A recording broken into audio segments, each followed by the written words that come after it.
Good afternoon, my name is Eric Klein, and we will be doing a scene from Hedda-ErikK, and I will be playing Judge Brack. I'm Patty, and I will be Hedda-ErikK. I'm Will Goldsmeyer. I will be playing Tessman. Thank you.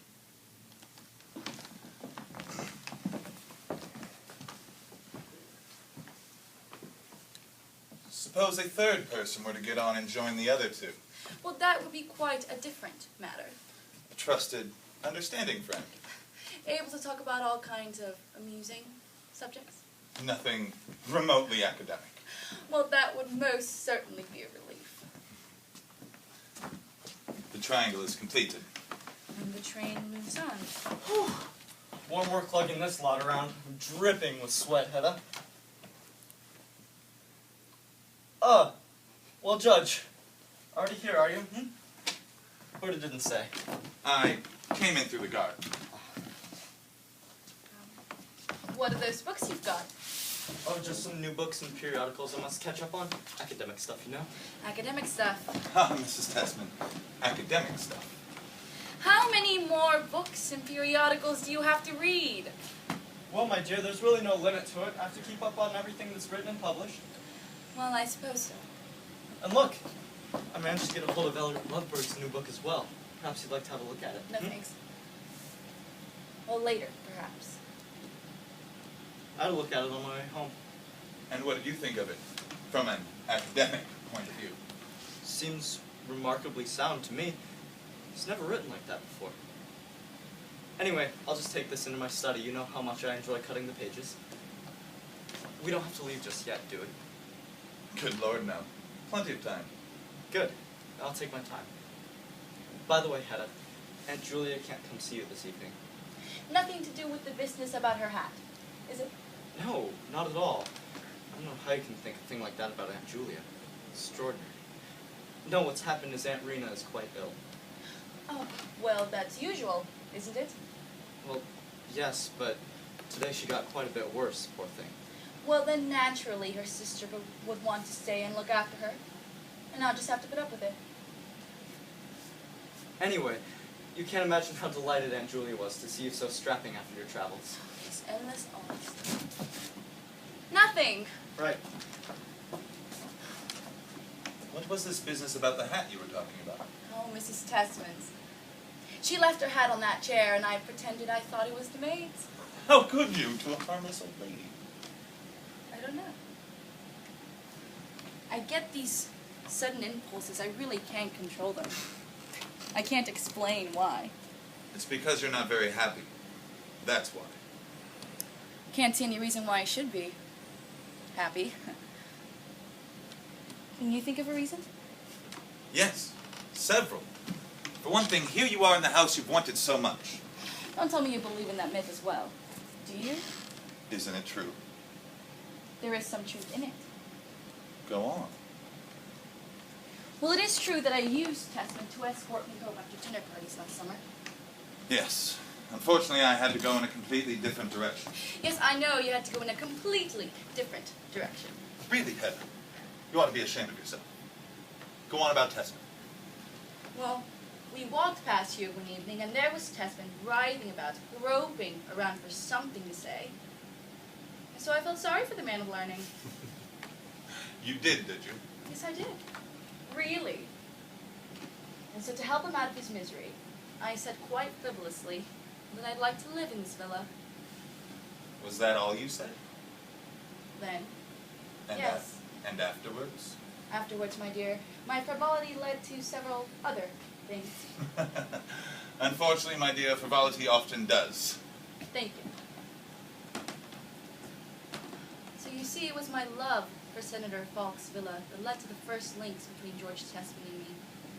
That's what led to the engagement, and the wedding, and the honeymoon, and the rest of it. But still, what did they say, Judge? You've made your bed now, you must lie on it? How priceless. You mean you really couldn't care less about this place? God, no. Even after we've made it so comfortable for you? The rooms stink of lavender and dried roses. You know, perhaps Auntie Julia brought the smell with her. More like to be left over from the late Mrs. Falk. Well, there is something posthumous about it. Like flowers the morning after the ball. Oh, Judge, you have no idea how terribly bored I'm going to be here. Suppose we find something to keep you interested. A vocation of some kind. A vocation? That would interest me. Well, preferably yes. Well, there is something. But I didn't suppose it would work. It might. Go on. Well, I was just thinking, that I might get Tessman to go into politics. Tessman? Are you serious? Politics? He'd be hopeless at it. It wouldn't suit him at all. Yes, I know. You're probably right. Still, I just wish I could manage it for him. What satisfaction would that give you? He'd be useless at it. Why should you want to force him into it? Because I'm bored. Don't you understand?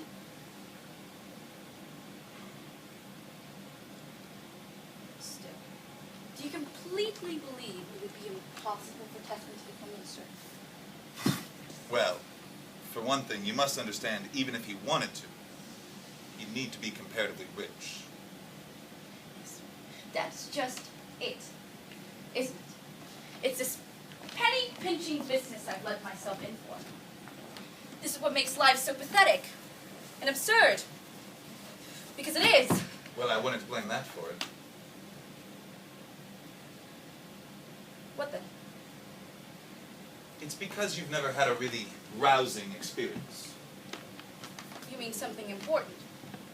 You could put it like that. And you may be about to. Well, if you're talking about that wretched professorship, that is Tessman's business and not mine. I'm not going to waste my time talking about it. Never mind about that, but suppose you were to find yourself with what might euphemistically be described as a heavy and important responsibility. A new responsibility for little Hedda. Be quiet! You won't see anything like that happen. Ever. We'll talk about it in a year's time, shall we? At most. I have no talent for that sort of thing, dear Judge.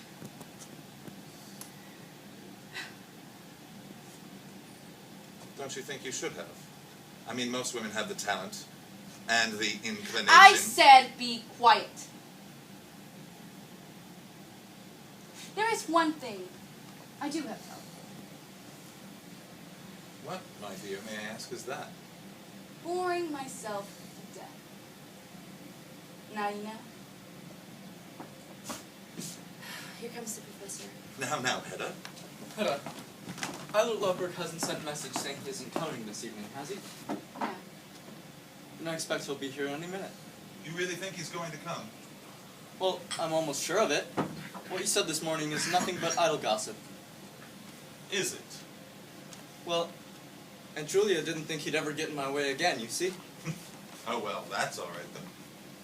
Anyway, I think if it's all right with you, we'd better wait for him as long as possible. Plenty of time. I'm not expecting anyone till 7 or past. Good. We can stay here and keep Hedda company for a while, huh? Well, if worst comes to worst, Mr. Lovborg can always stay here with me. I'll give that, Hedda.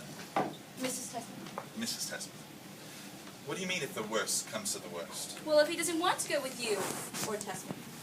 But, Hedda, darling, I don't know if that'd be altogether right for Eilert Lovberg to stay here with you, do you think? Aunt Julia can't come, remember? Mrs. Elfson is coming over. We can have a cup of tea together.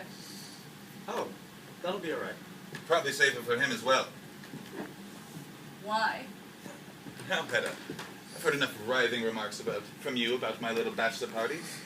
Wasn't it you who always used to say that they should only be attended by men of the very toughest moral fiber? And I should think Mr. Lovborg's moral fiber should be strong enough by now. I mean, he is a converted sinner. See.